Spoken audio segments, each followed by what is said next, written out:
A very good morning to all the first year students.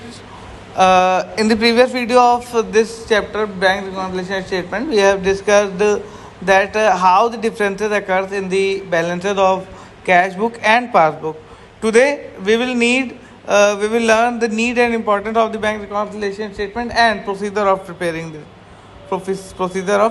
it. So, first of all, a bank reconciliation statement locates the errors and omissions that may have been committed either on the part of the customer or the bank.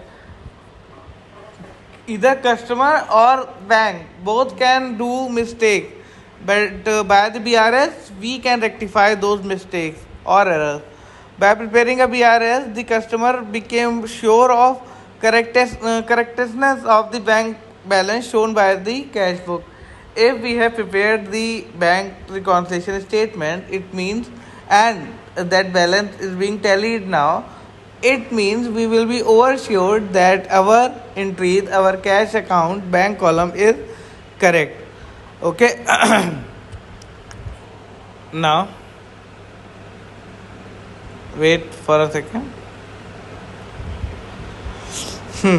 So here you can see. Third, a reconciliation statement facilitates the preparation of revised cash book.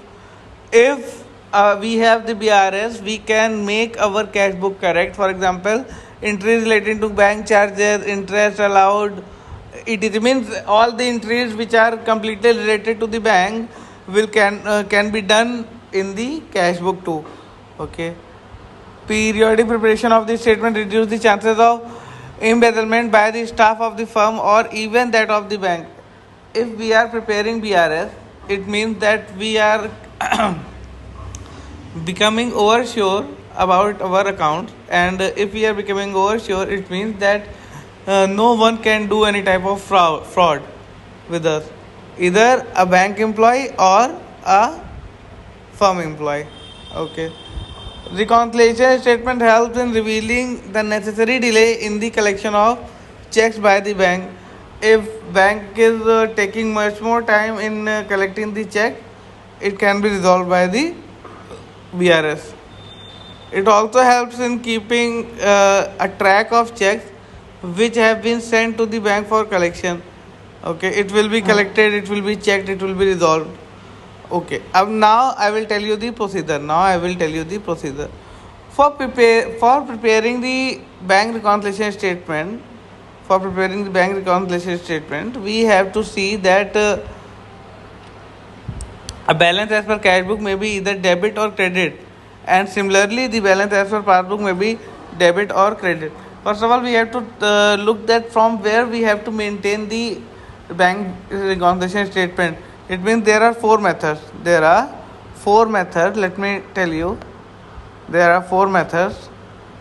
First is debit balance as per cash book, means balance as per cash book. Credit balance as per cash book, means overdraft as per cash book. Then debit balance as per passbook, means overdraft as per passbook. And credit balance as per passbook means balance as per passbook. Okay. There are many methods of preparing this. But I will tell you the most easy method. And from the upcoming videos, from the next videos, we will discuss the practical questions. We will directly discuss the practical questions. Okay. So till now, read this chapter, and if you find any type of doubts or difficulties in the theory portion, you can ask me, and from the next videos we will discuss the practical questions. Okay.